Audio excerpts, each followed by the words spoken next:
Eh bien, bonsoir à toutes et à tous. Bienvenue sur cette nouvelle chaîne donc de guidance avec le tarot, en l'occurrence là le tarot Light Seers que j'utilise donc pour cette guidance pour le mois de février 2020. Cette vidéo concerne le signe des taureaux, signe solaire bien évidemment, signe ascendant ou signe lunaire taureau. Euh, donc je fais un premier tirage pour regarder un petit peu les énergies dans lesquelles vous arrivez sur ce mois euh, et puis comment les choses vont se dérouler pour vous. Et puis je fais à la suite donc un autre tirage, la petite histoire avec l'oracle des miroirs. Voilà, c'est un petit peu plus fun. Voilà, je vous raconte une histoire en espérant que vous vous y retrouviez et que vous puissiez y trouver aussi quelques messages. Donc on va commencer tout de suite sur quelle énergie vous arrivez donc en ce mois de février 2020. On a ici le 6 de Pentacle. Alors le 6 de Pentacle, il nous parle plutôt du côté, les pentacles, du côté matériel, peut-être professionnel, mais ce tirage, je dirais, peut être interprété et adapté dans plusieurs domaines. Pour moi, il n'y a pas vraiment un domaine particulier qui est ressorti clairement. Je vous dirais que pour moi, on parle plus d'aspiration professionnelle ou personnelle, on ne parle pas trop de sentimental. Mais voilà, chacun pourra calquer par rapport à sa situation. Donc le 6 de Pentacle, c'est une carte de partage, c'est une carte de don de soi, c'est une carte de générosité, de charité. Donc on peut penser avec ce 6 de Pentacle que vous arrivez dans ce mois de février avec une envie de partage, euh, avec peut-être une envie d'aider quelqu'un. Vous êtes peut-être dans une situation où voilà, vous accordez de l'aide aux autres, peut-être que c'est votre activité professionnelle, vous êtes peut-être dans la relation d'aide pour certains. En tout cas, vous êtes dans cette énergie de partage, de soutien. Alors soit d'aide qu'on vous apporte, vous êtes soutenu, vous êtes aidé dans une situation, soit d'aide que vous apportez aux autres ou à une personne en particulier. En tout cas, voilà, on est dans l'échange, on reçoit et on donne également. Donc c'est plutôt une énergie équilibrée et positive, le 6 de denier. Votre ambition, votre désir, votre objectif, appelez ça comme vous voulez, pour ce mois de février, on a une arcane majeure, on a le pape. Alors pour moi, le pape, là, c'est pour ça que je parlais plutôt d'ambition personnelle ou professionnelle, parce que pour moi, le pape, il me parle d'engagement, il me parle d'apprentissage, de transmettre son savoir, de légaliser les choses, d'officialiser les choses. Donc si on est dans un cadre plus relationnel, on peut pour certains avoir des envies d'officialiser une union, de mariage, de choses comme ça, d'être dans cette démarche d'union, de tradition, hein, parce que le pape, il nous parle aussi de tradition. Euh, on voit sur ce jeu de tarot-là, le pape, c'est vraiment, il est beaucoup moins solennel que sur le tarot de Marseille, hein. On dirait plutôt un vieux hippie, voilà, zen. Enfin, moi, c'est cette impression-là qui me donne avec cette lumière, hein, cette ascension. C'est aussi un guide spirituel pour moi, le pape, en tout cas dans ce jeu de tarot-là. Donc ça se relie assez bien avec cette énergie dans laquelle vous arrivez, qui est une énergie de partage, de transmission, parce que le pape, il transmet son savoir aussi. Alors peut-être que pour moi, vous aspirez peut-être dans votre domaine professionnel ou dans vos activités de manière générale, à être soit peut-être à devenir, à enseigner quelque chose, soit à transmettre des valeurs, un savoir-faire, ou être dans une relation d'aide, où le partage, en tout cas, et la relation à l'autre est important. Ce qui peut venir vous freiner, on va dire, sur cet objectif que vous avez sur le mois de février, on a le roi de Pentacle. Alors le roi de Pentacle, ça peut être une personne, hein, incarnée par ce roi de Pentacle, donc plutôt quelqu'un qui voilà, une certaine assise, un certain confort, une certaine autorité aussi, une certaine sérénité. Ça peut très bien être dans le cadre professionnel votre boss, ça peut être votre père, ça peut, voilà, ça peut être une personne qui incarne ce roi de Pentacle. Mais ça peut être aussi pour moi, si ça apparaît ici en blocage, par rapport peut-être à des ambitions professionnelles que vous nourrissez, le côté matériel un petit peu qui pêche, quoi. Parce que le roi de Pentacle, il aime bien être dans le confort, il aime bien euh, voilà, avoir une bonne situation, une certaine reconnaissance, une certaine place sociale, etc. Et peut-être que vos aspirations, si par exemple vous êtes dans une démarche de vouloir changer un petit peu d'activité professionnelle, de partir peut-être sur une activité professionnelle plus humaine, entre guillemets, hein, voilà, peut-être que malgré tout, ce qui vous freine dans ce projet, c'est cette perspective peut-être de moins gagner d'argent, d'avoir une situation qui soit moins confortable, ou en tout cas d'être attaché à un certain confort de vie. Euh, En défi pour vous, sur ce mois de février, on a eu le 6 de coupe. Donc le 6 de coupe, il nous parle de tout ce qui est aux relations anciennes, hein, tout ce qui est le passé, un petit peu la nostalgie, tout ce que, vous voyez, cet enfant, il est avec ce chiot, et puis il grandit, il devient un homme, et puis ce chiot est devenu chien, enfin voilà, il y a une histoire de continuité dans les relations, de tradition, de nostalgie.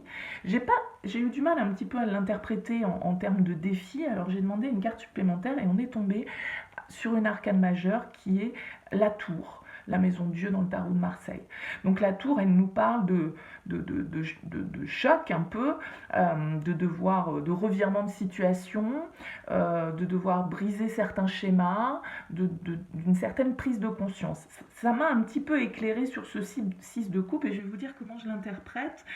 Pour moi, le défi, ça va être peut-être justement de se libérer de certaines attaches du passé. Alors, quand j'entends se libérer de certaines attaches, je ne veux pas dire se libérer de certaines relations, mais en tout cas de certains schémas du passé, parce que on avait justement peut-être ce confort, et puis une certaine routine qui était confortable, et puis on était un petit peu assis là-dedans, et puis c'était bien, et puis voilà, ça s'est toujours passé comme ça dans notre vie.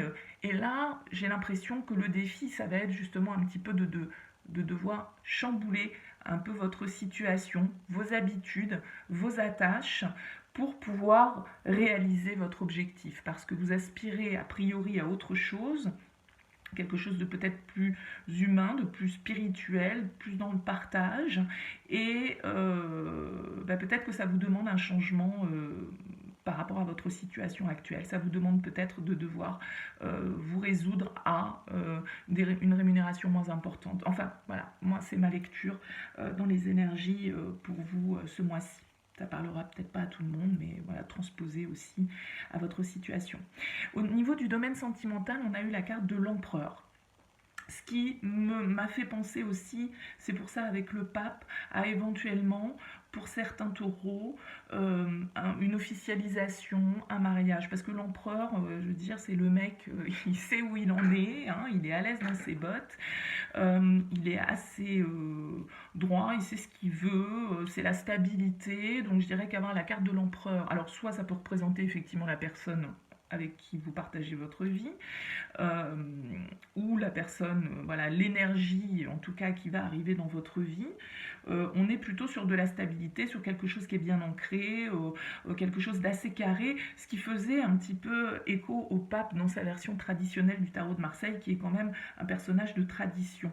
Donc je dirais qu'au niveau sentimental, en tout cas, pour moi, cette tour, elle n'intervient pas du côté sentimental. Pour moi, on est plus lié à vos aspirations personnelles, professionnelles.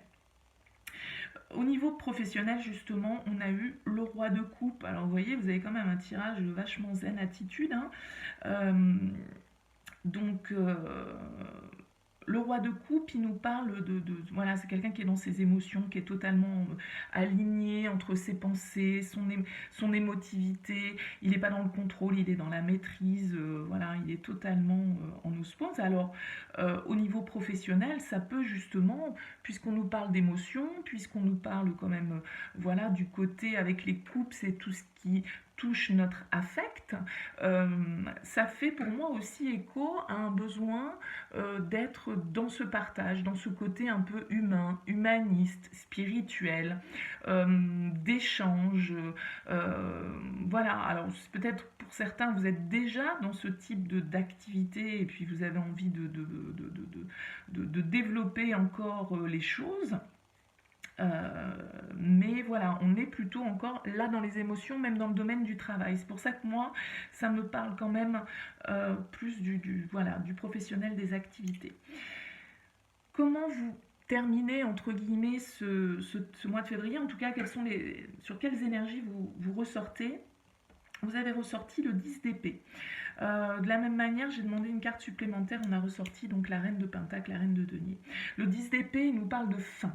Hein, le 10 d'épée, on nous parle vous voyez, on tourne le dos à quelque chose et on va vers l'horizon qui est plus lumineux. Donc, c'est une carte de fin de cycle, le 10 d'épée. Donc, tout porte à croire que par rapport à vos aspirations, par rapport à cette tour qu'on vous demande, à ces schémas un peu du passé qui sont votre défi à relever, étant donné qu'on sort avec cette carte de fin de cycle, ce 10 d'épée, j'aurais tendance à croire que voilà, on va effectivement avancer vers autre chose, pouvoir entamer autre chose. Pardon. Pouvoir entamer autre chose et qu'on va, voilà, il faut réussir à briser un petit peu ces schémas passés pour pouvoir avancer vers quelque chose qui vous équilibre plus, qui vous permette une bonne maîtrise de vos émotions et peut-être que ça va être par le biais de sacrifices financiers. On retrouve la reine de Pentacle, hein, donc on a monsieur, madame, roi et reine de Pentacle. Donc voilà, je pense qu'effectivement, il va falloir peut-être accepter de laisser la place à une sorte d'instabilité dans votre vie, mais d'instabilité bénéfique, c'est-à-dire qu'il va falloir accepter pour moi de laisser, de renoncer à certaines choses pour pouvoir vous réaliser plus en relation avec vos émotions. Voilà pour vous, amis taureaux, j'espère que ça vous aura parlé. Donc arrive juste derrière la petite histoire des taureaux pour le mois de février 2020. N'hésitez pas à me dire ce que vous en pensez, je teste des nouvelles choses. Voilà, j'ai pas non plus envie d'être trop dans le sérieux. Voilà, n'oubliez pas que tout ça c'est du général, c'est votre libre arbitre qui décide de votre vie, voilà, mais ça peut vous aider à vous faire réfléchir peut-être sur certains points pour que les choses s'enclenchent peut-être plus facilement dans votre vie. Donc voilà, n'hésitez pas à commenter, n'hésitez pas à liker, n'hésitez pas à vous abonner. Je vous laisse pour la suite du tirage avec l'oracle des miroirs. Merci à vous.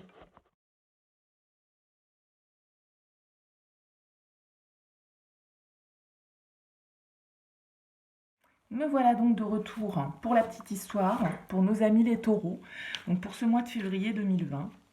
Je change un petit peu de formule par rapport à mes tirages précédents. Voilà, la chaîne est toute nouvelle, donc je teste aussi un petit peu différentes formules pour voir celle qui me conviendrait le mieux, pour vous proposer aussi différentes choses et que vous me disiez ce qui vous convient le mieux. Donc on va regarder la petite histoire avec l'oracle des miroirs pour les taureaux.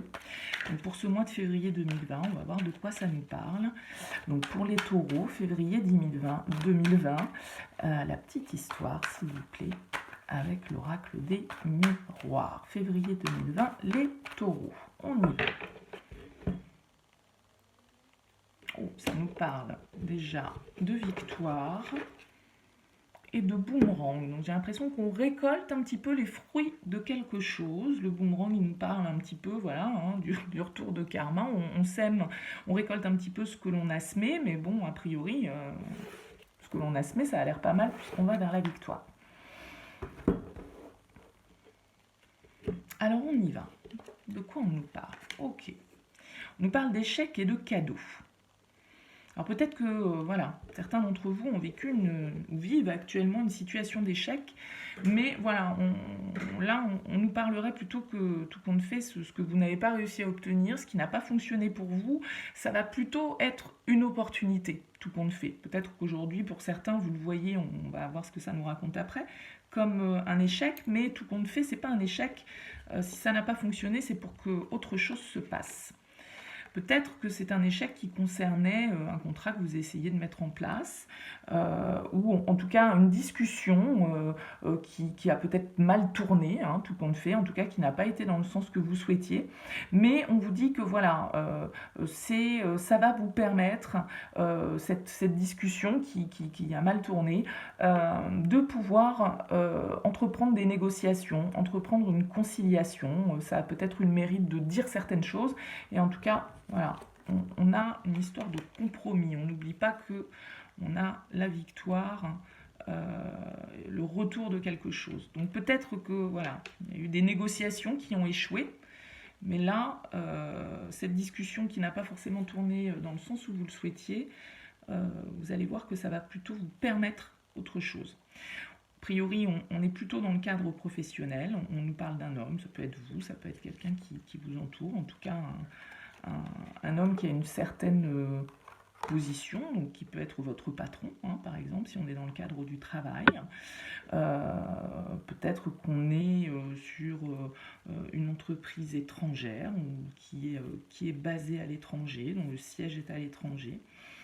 Ou peut-être que notre activité nous amène à faire des déplacements, justement, dans ce sens-là. On a la séparation et l'argent. Donc peut-être que là, pour moi, ça me parlerait de personnes qui sont peut-être en train de négocier un départ ou qui ont négocié un départ. On nous parle de séparation, donc le travail, l'étranger, voilà, peut-être que c'était un travail qui vous amenait à faire pas mal de déplacements. Vous êtes peut-être en train de, pour certains, négocier un départ, donc négocier des indemnités de départ, négocier quelque chose, une rupture de contrat. Et peut-être que les premiers échanges que vous avez eus, les premières communications que vous avez eues n'ont pas été très fructueuses, mais tout compte fait vont vous permettre de reprendre un petit peu le débat. On voit que voilà, sur cette séparation, on a la joie, donc c'est une rupture, je pense, que vous souhaitez, hein, tout compte fait, ou en tout cas qui vous satisfait. Vous avez peut-être d'autres projets. Et voilà, on voit que vous avez le soutien, en tout cas de vos proches, dans cette démarche. C'est peut-être quelque chose que vous avez en tête depuis pas mal de temps, et que cette séparation, ce départ, suscite un petit peu justement de jalousie, de médisance. Peut-être justement que votre employeur actuel n'apprécie pas votre départ, ou vos collègues peuvent vous jalouser par rapport aux négociations que vous êtes en train d'entreprendre dans ce cadre-là. Ouais, il y a une sale ambiance hein, quand même, hein. Jalousie, trahison, c'est pas terrible, séparation. Donc voilà, il y a eu, je pense, des discussions assez houleuses, et peut-être que votre départ, votre souhait de rompre ce contrat, on le prend un peu comme une trahison, quoi. Vous voulez peut-être négocier votre départ avec votre employeur pour pouvoir partir sur quelque chose de nouveau, et la personne qui est en face de vous, ben voilà, le prend vraiment comme une trahison, et un petit peu, voilà, négative par rapport à cette démarche que vous faites. On a la maison et la chance. Donc voilà, tout ça, on a la chance hein, qui vient se poser sur la jalousie, la trahison, la séparation. Donc tout ça, c'est vraiment, tout compte fait avec le cadeau, une opportunité. Hein. La maison, alors est-ce que ça concerne quelque chose qui est en lien avec l'immobilier? Bon, la maison, c'est aussi votre fort intérieur, donc la chance, la maison. Bon, voilà, en tout cas, c'est peut-être aussi tout compte fait ce départ, une opportunité pour passer plus de temps chez vous, d'être plus proche, voilà, d'être dans l'amour, de peut-être pouvoir vous rapprocher de quelqu'un hein, qui est à distance. Et a priori, voilà, on va trouver une issue, vous allez avoir un verdict, quelque chose qui va vous être annoncé de manière assez favorable. par rapport peut-être à quelque chose qui vous passionne, c'est peut-être pas forcément sentimental toujours, et que voilà, vous allez avoir une correspondance, parce que vous êtes peut-être aujourd'hui pour certains en train de vous dire, bon ben mince, voilà, nos échanges ont tellement été pourris que je pense que c'est mort, et puis tout compte fait, voilà, cet échange qui a peut-être été tendu, ou eh bien tout compte fait, il va avoir fait peut-être réfléchir la personne en face, et vous allez avoir un retour que vous n'attendiez pas, hein, qui va vous permettre de passer du compromis au contrat et d'évoluer vers la mise en place de ce que vous souhaitez. Donc c'est vrai que moi je l'ai lu, je vais m'arrêter là, on va pas en mettre 50 000, mais et donc on n'oublie pas qu'on avait la victoire et le retour, le boomerang, voilà, on va récolter ce qu'on a semé. Donc pour moi, voilà, l'histoire elle concerne plutôt un contrat professionnel, hein, une négociation de rupture, une négociation de départ, des taureaux qui ont envie de partir sur un nouveau projet, peut-être se rapprocher de chez eux, se rapprocher de la personne qu'ils aiment. Euh, et que voilà, il y a des compromis qui vont être trouvés, on va se mettre d'accord, on va être satisfait du résultat de ce contrat et on évolue vraiment vers ça sur le mois de février. Peut-être que ce ne sera pas soldé fin février, hein, ça j'en sais rien, après le temps, bon, voilà. Mais en tout cas, il y a l'évolution, le contrat. Donc on est nickel. Voilà pour la petite histoire de l'oracle des miroirs. J'espère que ça vous a plu, j'espère que ça aura parlé au plus grand nombre. Bien évidemment, là je l'ai lu en pro, à chacun de l'adapter à un quelconque contrat ou engagement qu'ils peuvent avoir en tête et transposer ça à leur situation, bien évidemment. Et bien écoutez, je vous remercie d'avoir regardé cette vidéo jusqu'au bout. N'hésitez pas à commenter, liker, vous abonner. Et puis je vous dis à très bientôt.